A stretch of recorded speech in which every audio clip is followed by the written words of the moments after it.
Bismillahi mina seytaani rajim bismillahi rahmaani rahim. maa ngi sant yàlla di julli si yenent bi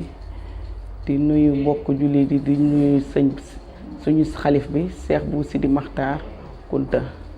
di nuyu waa daara ji di ko teg ci loxo oustaz Abdou Latif tey di ñëw di taxaw nag di woote boo xamante ne xale yi doon tàggat si daara ji ñoom la ñuy amal journée pour war leen a jox seen diplôme. journée bi nag ñu ngi ko cëralee Ndik Faye di rakk ci président Bassirou Diomaye Faye am taxawaay ci daara ak alxuraan te réew mi rek ñor ko. ginnaaw loolu ki nga xamante ne mooy suñu maire commune di Ousmane Sarr daara ñor na ko mën a taxawu daara nangoo sonn ci daara ñu ngi koy woo moom tamit moo war a dalal gan yi di woo xalif bi di ci séentu ñaanam moo porte parole di ñaanal nag Boubacar Gueye nga xam ni yàgg naa taxawu daara ji di daaray Cheikh Bou Mouhamed Kounta ndax table banc yi ñu fi am Boubacar Gueye moo ko fi def. di marine bi nag di soxna Fatou Kiné Aïdara nga xamante ne moom moo nekk coordinateur ci commune Serif Lo toogal ñu fii ci Ndiassane nekk waa Pastef ñoom ñëpp ñu ngi leen di woo ci suñu journée de daara bi. amuñu lu dul suñu daara ji tey ñi tàggat ci suñu xale yi képp koo xamante ne yaa ngi yëngu ci transformation wala céréales wala frise de légumes ñu ngi la ciy woo. am tamit taxawaay boo xam ne ñu ngi koy bëgg ñu taxawal xale yi ne seen nekkuwaay fii ci daara ji ak fi ñuy defee seen centre de formation yi. loolu tamit bëgg nañ ko ci daara ji di ñaan président Ndik Faye di rakku Bassirou Diomaye Faye mu jàppale ñu ci loolu ci suñu xale yi ndax amuñu lu dul suñu daara ji ndax xale boo jàngee daara ba pare amoo beneen métier bi yàlla defee nag ñi am ñu leen formé ci céréales ak frise de légumes ak pâtisserie. léegi nag li leen dese mooy bërëb bi nga xamante ne ci lañ ko war a mun a taxawalee ba nga xamante ne seen liggéey mun naa gën a mucc ayib ba ñu bëgg mu egg fa ñu bëgg mu egg fa. kon ñi ngi tàllal ñi nga xamante ne ñooy borom réew mi di yëngu ci mbirum réew mi bëgg lu jëmale réew mi kanam ñu jàppale ñu ci jël lépp nag teg ko ci loxo suñu maire Ousmane Sarr moom mi nga xamante ne mooy suñu maire commune mu dalal gan ñi ndax ñi ngi am gan gu màgg goo xamante ne mooy rakku président Ndik Faye di rakku Bassirou Diomaye Faye ñu ngi koy woo di ko nuyu di nuyu soxna Kiné Aïdara di leen wax neen ngeen yegsi di woo suñu mbokk sëriñu daara yi xam ne bis bi seen bis la. képp kuy yaayi daara tamit bis bi sa bis la na ngeen ñëw ñi ànd liggéey bi ndax daara rek moo ñu yor te képp kuy def ci daara yàlla suñu borom bi moo lay fayal boppam surtout jigéen du liggéey ci daara ba mu asar ndax daara dafa nekk loo xamante ne yaay daara kenn du la ko ne yow yaa koy nekk yow yaay walanteeru nekkal sa bopp yaay daara takku di def ci daara di liggéey ci daara di sonn ci daara te loo ci def yàlla suñu borom bi dina la ko fayal. le 19 la ñu ngi ciy teg fausse première pierre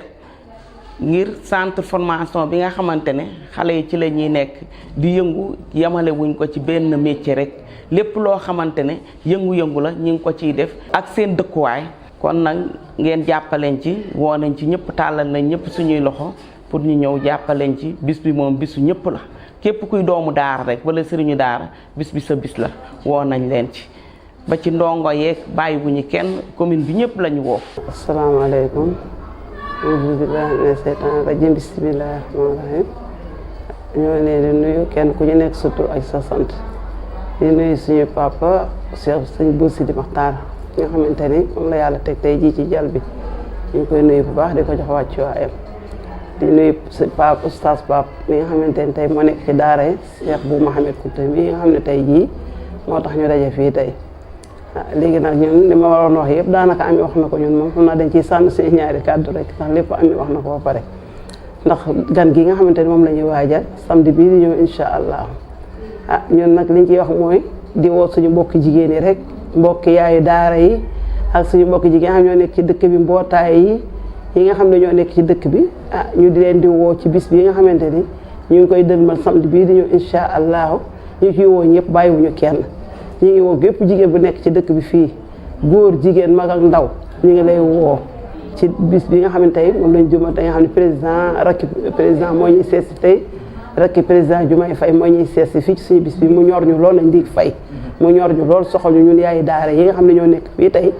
bokk ak Pape tey liggéey beeg lépp suñu yaa ndey gi nii tey jii doon suñu yaay doon suñu lépp doon suñu kilifa jiital ñu fii tey lépp lu ñuy def rek ñu ngi koy def ci ndigalam ci kàddoom ami ak soxna Maajo ñun ñëpp ñu ngi ne tey toog fii ñun daal ñoo ngi ci liggéey bi waaw kon nag bëgg nañ ñëpp ñëw jàppale suñu fekk suñu ñu teel a génn teel a teeru gan gi dalal ko. ñu ngi sant ñëpp ñaanal suñu xalifa bi Cheikh Bou Maajo yal na ko fi yàlla yàggal te may ko wér man la soxna Amsatou Kounta dañoo war a am gan gu màgg gan gu tedd muy président Ndiig Faye war a ñëw fii ci daara moderne bu Ndiassane ñu war a def pose première pierre pour centre de formation professionnelle pour jigéen ñi di fa jànge ñu ngi woo waa Ndiassane yëpp na ñëpp génn si ñëw teeru si ñu gan gi woo waa coopérative bu Ndiassane na ñëpp génn ñëw président Ndiig nag nekk na nit koo xamante ni raq la ci président Diomaye Faye te it li ko tax a jóg mooy suqali réew mi ci wàllum mbay wàllum formation ñun nag waa Ndiassane ñu ngi koy tàllal loxo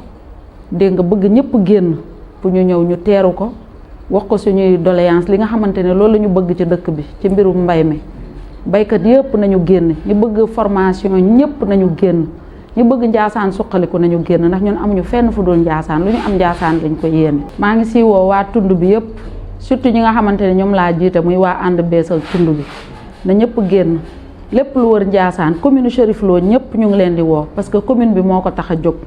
ak Ndiassane ak lépp lu ko wër na ñëpp génn samedi lay doon le 19 incha allah 9h la mise en place bi